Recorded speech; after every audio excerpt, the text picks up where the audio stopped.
Le shuai jiao, ou lutte à la veste chinoise, est un style de lutte populaire pratiqué principalement dans le nord de la Chine. De nos jours, on y fait souvent référence en tant que lutte de style chinois. Cependant, tous les shuai jiao actuels remontent au Shan Puying de la dynastie Qing. Le Shan Puying était un groupe de lutte professionnelle qui représentait la famille impériale mandchoue sous la dynastie Qing. Ils étaient nommés parmi les bannerets et passaient leur journée à lutter et à perfectionner leurs compétences en matière de lutte, ainsi que d'autres compétences. C'est d'eux que vient la lutte chinoise d'aujourd'hui. Il y a quelques années, j'ai produit une série de vidéos après des années de recherche sur l'histoire cachée du shuai jiao, remontant à ses origines mongoles, à la famille impériale mandchoue et enfin au Shan Puying, dont les membres se sont dissous après la chute de la dynastie Qing et sont retournés à la vie civile.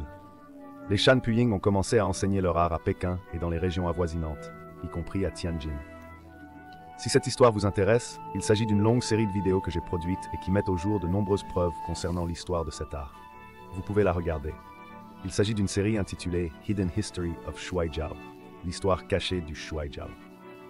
Aujourd'hui, je vous présente quelque chose que j'ai produit et sur lequel je travaille depuis que j'ai commencé à faire des recherches sur l'histoire du shuai jiao. Au cours de mes recherches pour cette série de vidéos, je suis tombé sur une image que j'avais déjà vue, notamment dans un ouvrage publié par Stanley Henning. Il s'agit d'une illustration de la fin de la dynastie Qing, représentant les membres du Shan Puying lors de combats de lutte au Dafuo-Si, le monastère du Grand Bouddha à Pékin. C'était l'un de leurs lieux d'entraînement pour le camp de lutte. Cette image a été publiée à l'origine dans Dianshi Zaiwabao en 1884. Dianshi Zaiwabao, ou Dianshizai Illustrated News, était une publication officielle de la fin de la dynastie Qing dans laquelle les nouvelles étaient diffusées sous forme imprimée, principalement par le biais d'illustrations. À l'époque, l'utilisation des appareils photo n'était pas très répandue et la diffusion de nombreuses informations se faisait par le biais de dessins. Ce dessin et cette illustration sont l'un de ces dessins qui représentent les lutteurs de Shan Puying en train de s'entraîner, en fait lors de matchs au monastère.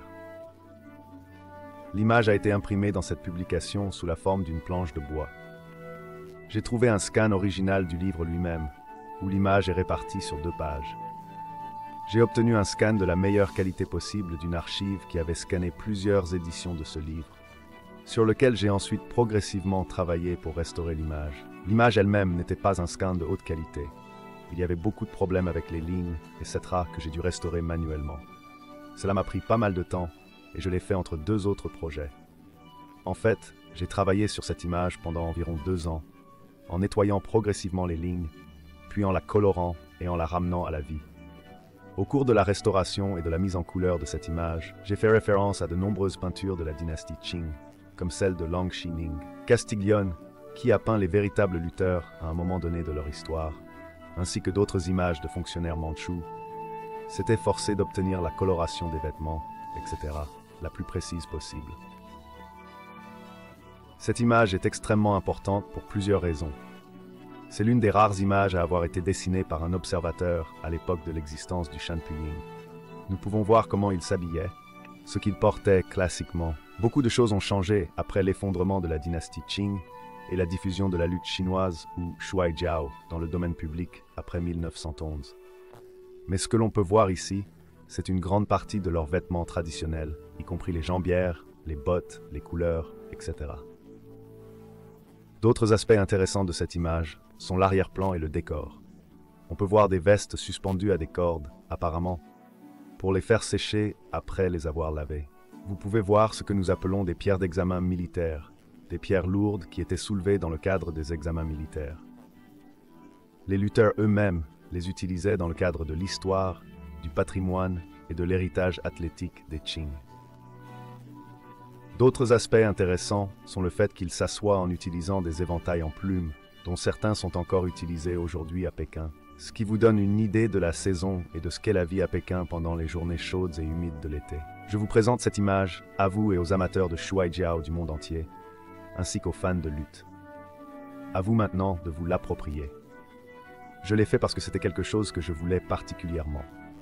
Je suis un grand amateur d'objets historiques, et ceci vous donne un aperçu et fait revivre le Shanpuying à l'époque où il existait encore. J'ai méticuleusement coloré cet objet à la main, et je l'ai restauré. Il est maintenant possible de le commander sous forme de poster imprimé sur du papier d'art de haute qualité et en grand format auprès de mushinmartialculture.com.